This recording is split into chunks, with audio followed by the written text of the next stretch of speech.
Fabrizio has given us an update on Riccardo Calafiori. The medical is booked for this week. The deal is edging very, very close. We'll be discussing that. And then after that, could the next signing be Mikel Merino? Real Sociedad have already set their price for Mikel Merino. Are Arsenal ready to pay that? Will the player make a decision to join Arsenal instead of Atletico Madrid? We'll find out in this video. Let's go through it. Let's start with Riccardo Calafiori. This is the latest from Fabrizio Romano. Understand Arsenal and Bologna are now preparing all documents for Riccardo Calafiori. Formal steps to follow in order to close the deal in the next hours. Medical tests and contract signing to follow this week. Here we go, coming soon. So it's fair to say this deal is edging very, very close. We've already agreed a deal with Bologna.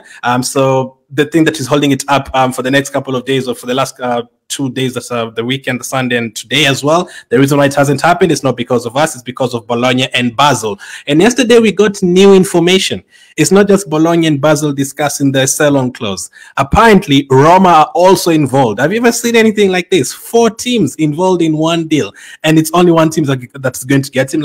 Not like teams trying to hijack him or sign him. No, teams are just there for sell-on clauses and sell-on fees. So apparently, Basel and Bologna agreed on a 50% sell-on clause because he was originally a Basel player, but he also used to be, he also went through Roma, and apparently Roma also had an agreement with one of those teams, I think with Bologna or someone, for a sell-on fee. So the money that you're paying Bologna, not only Basel want it, there's also Roma that also want a piece of that as well. It's absolutely crazy. Apparently they wanted a legal battle or something like that. Listen, that is up to you. Can you just give us our player, and then we'll let you guys do the battle by yourselves and decide how much money you're going to pay each other? But it's absolutely crazy. It has turned out to be a very complicated deal, so it's even more exciting to get it done when you get it done this week. It's crazy, man. 3 teams involved: Bologna, Roma, Basel, and Arsenal are waiting for him. We had to agree a fee with Bologna. Bologna had to agree a sell-on clause with Basel, and apparently Roma had to agree with both of them. It's absolutely crazy, but it makes me excited by getting this signing done, and it's looking likely that a medical is booked. I think you're going to get a here we go very soon. I'd not be surprised if he's off to the USA by tomorrow or Wednesday to join up with the team ahead of the Thursday game against Bournemouth. I don't think he's going to feature in the Bournemouth game, but I wouldn't be surprised if he does feature in the Man United game over the weekend. That's not the only news on Riccardo Calafiori. He's definitely going to leave Bologna. Bologna have announced a squad today and is not part of it. Confirmed, Riccardo Calafiori has not been named in Bologna's traveling squad for their pre-season training camp at South Tyrol in the northeast of Italy. So Bologna are going to be playing friendly matches there, and he's not been picked as part of the squad, which means he's definitely leaving and is definitely going to be joining Arsenal. The delay now is over on their side. They're the ones who need to give Arsenal the green light so that we can progress that deal, so that you can go to, I think it's England or USA, one of them, to do the medical, and then you can finally call him an Arsenal player. But yeah, it's turned out to be very complicated, but the fact that he has not been picked for the squad, we already know, he already said he wanted to leave. We already know the team is happy to get that money. Yesterday, Fabrizio told us that this is what Calafiori said to the team: please let me fulfill my dream and let me go to Arsenal. I want to go to Arsenal. This was the message by him over the weekend, since Friday all the way to Sunday. As soon as we returned from his holidays, he said, listen, why am I still here?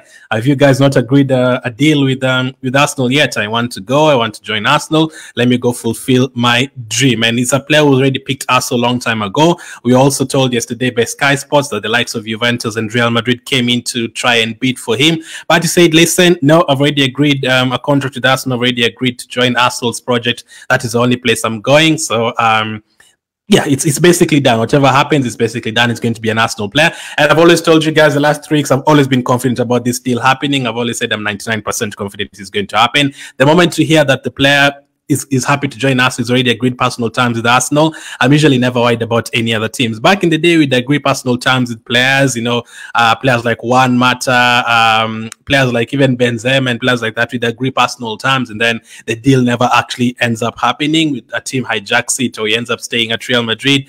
It's a lot. But these days, the moment you agree personal terms, like Rice cannot say, okay, I decided not to join Arsenal, I'm going to Man City. He didn't. He decided to stick with Arsenal. Havertz decided not to go to Bayern Munich. He stuck with Arsenal. And now Raya was also wanted by Bayern Munich. He decided to come to Arsenal. And now Calafiori, with all those teams wanting him, some top teams, actually, Real Madrid, Juventus, Leverkusen, PSG, is Chelsea a top team? you can throw them there as well. Like all those teams wanting him, it's crazy that we are actually going to get him. I think it's going to bring a lot to add a lot to our team. And according to Gazzetta Italia, they're actually saying Riccardo Calafiori's transfer to Arsenal is imminent. Bologna about to close the negotiation. So we heard on Saturday that Bologna want this deal to get done quickly. Was it Saturday or Friday? It was before we agreed the deal with Bologna. They say that they want this deal to be completed quickly so that they can focus on their friendly matches from Monday, which is today. So I'm hoping that they do get it done today, and we do here we go. They give Arsenal the green light, and then it's up to us to conduct the medical and the rest of the details in the deal to get it finalized. So I think we're going to get a here we go very, very soon. I don't know if it's going to be today. I'm hoping it's today so that we can finally finish with this particular story. It's carried over for a couple of weeks now, and a lot of fans have been a bit annoyed and all that, but it's finally going to get done. As you've seen, it was not as easy as we all expected it to be. So that is why a deal like this is not going to happen within one day. Like other things come up. Even if you had agreed a deal 2 weeks ago, Rome would have come in, then maybe other teams would have asked or inquired about him and all that. So it does still take time. So for us to get him for only 45 million euros, and it's only 40 million euros plus 5 million add-ons later, I think that is an absolute great deal. So I think it's almost time to say welcome to Arsenal to Riccardo Calafiori. Super excited about this one. We talked about it in the podcast earlier today with Cozy, all the details about him. I went through how the qualities, which qualities we are most excited about. Make sure to check that one out. But this is not the only signing that we want, obviously. Sorry. This is not the only signing that we want. We need other signings, especially for me. I want a midfielder as a priority and then a striker as well. So, Mikel Merino, could he be our next signing this week? According to reports, he is going to make a decision this week.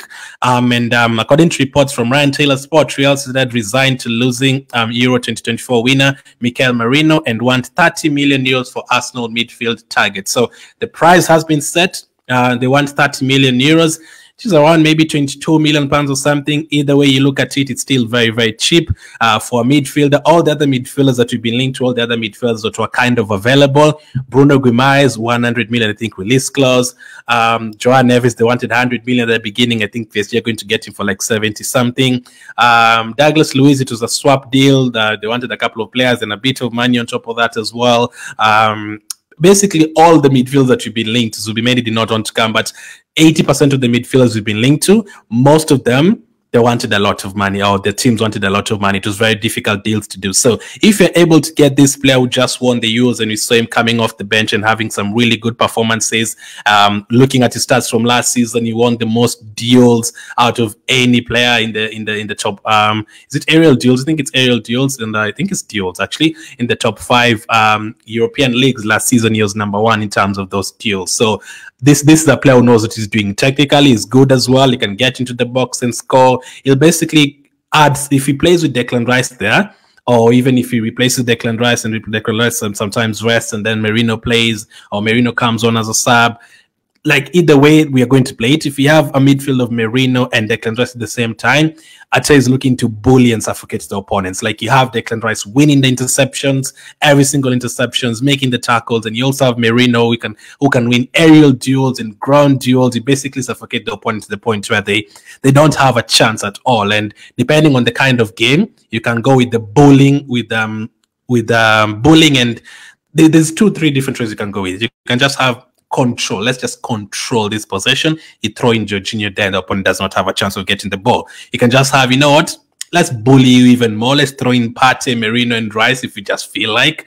And then you also have Odegaard there who can press. You can be like, this game is kind of done, or, let's give Rice a rest. Let's play Merino and Partey. Let's play Merino and Jorginho. Whichever way you're going to go with it, it's super exciting, man. If we actually do end up getting Merino, I've always said I didn't want Merino to be a replacement for Partey. I don't think that is enough. But if Partey is staying and then Merino joins into the team, hopefully Partey doesn't get injured, because if Partey does get injured again, it basically means we are down to Jorginho, Merino, and Rice. Hopefully not. But if Partey is there and Merino is an addition to the team, and you have 4 midfielders you can actually go to, Jorginho, Rice, Partey, and Merino, 4 midfielders you can pick for whichever game. You can move them around. You can have different combinations between those 4, depending on the opponents, depending on the situation of the game, whether you're leading, whether you're trailing. it's super exciting. So Mikel Merino is a player that we're looking likely. If we're going to get a midfield, it could be him. But Atletico Madrid are still in the picture, so you have to wait and see how Atletico Madrid approach this. Or does he want to go to Atletico Madrid, or does he want to move to us? So he's played in England before for Newcastle. We were told that he's going to make a decision this week. He wants to have clarity before the end of this week, or actually before the weekend. So hopefully we do get a decision very soon. And I think 30 million is a very good price. I think I would be very happy to get him for that price. I think I would be very happy to get him for that price as well. So Mikel Merino could end up being our next signing after Ricardo Calafiori. Let's see how that one goes. Let's talk about Smith Rowe.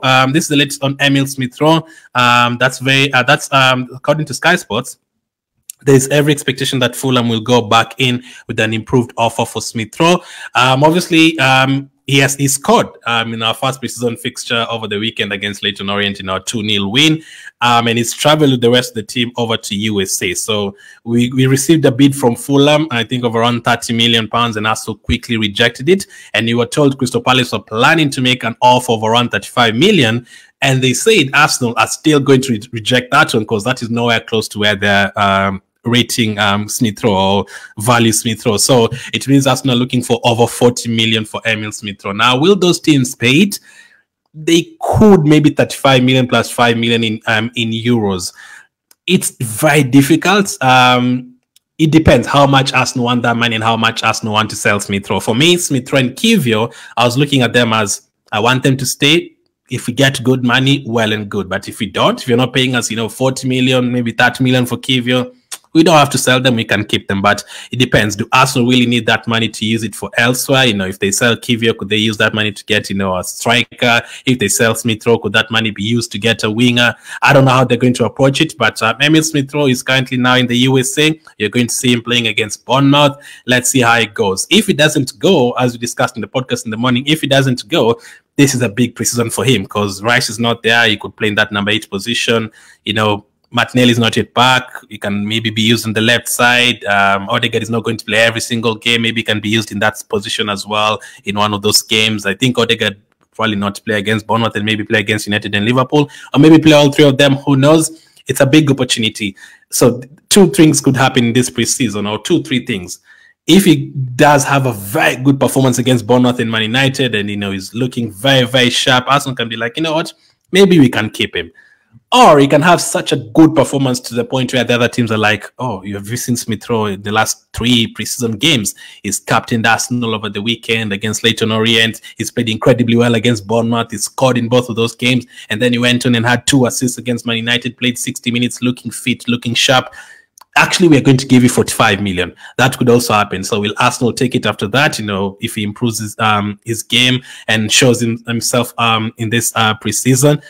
2-3 things could happen in this one. You could also decide, we are going to wait until the end of the transfer window to see how this things develop. Let's wait and see if any other teams come in. So interesting, still very, very interesting. So that's the latest on Emil Smith Rowe. Finally, Edin Nketiah. This is the latest on him. Marseille working on a loan deal for Edin Nketiah that includes an obligation to buy. Marseille made an opening offer for the player last week to kickstart negotiations, but they are yet to find an agreement with Arsenal. So Marseille are working on a loan deal with an obligation to buy. Again, depends. Do Arsenal really, really need that money right now, or they're happy to receive that money next season? Same with I think Tavares is an obligation to buy next year. Lokonga is an option to buy next year. So if all of those teams end up buying those players plus Edin Nketiah, then we receive a good amount next year. That is close to 50-60 million we'll receive next year.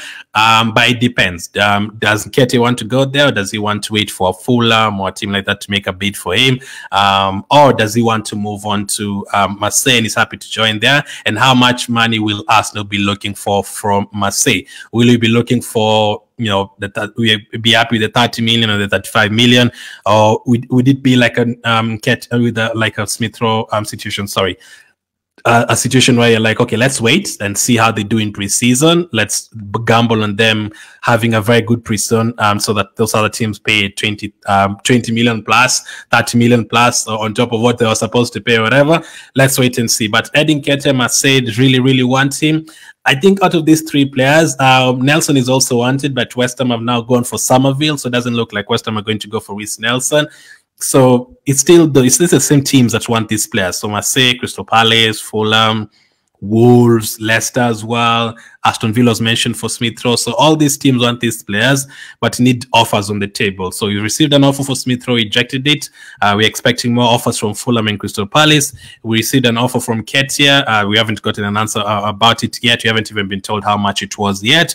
But let's see how that one goes. But Ketia as well has traveled to the USA with the rest of the team. So we could see both of them feature. Three of them actually together, Nelson. All three of them feature over on Thursday morning against Bournemouth. So that's the latest news. Medical booked for Riccardo Calafiori. Deal very, very close. Bologna and Basel and Roma are all close to agreeing a deal. Crazy. 4 teams involved. And then Merino could end up being the next signing. Let's hope he chooses Arsenal. I think it would be a big signing if you can get him for that 30 million euros. And departures, could Nketiah and Smith Rowe end up leaving this week, or could they have a big part to play in preseason and end up staying? If they do, they need a big preseason. But I think at least 2 of those Haaland boys will end up leaving. But as of now, thank you for watching, and I'll catch up with you guys on the next one.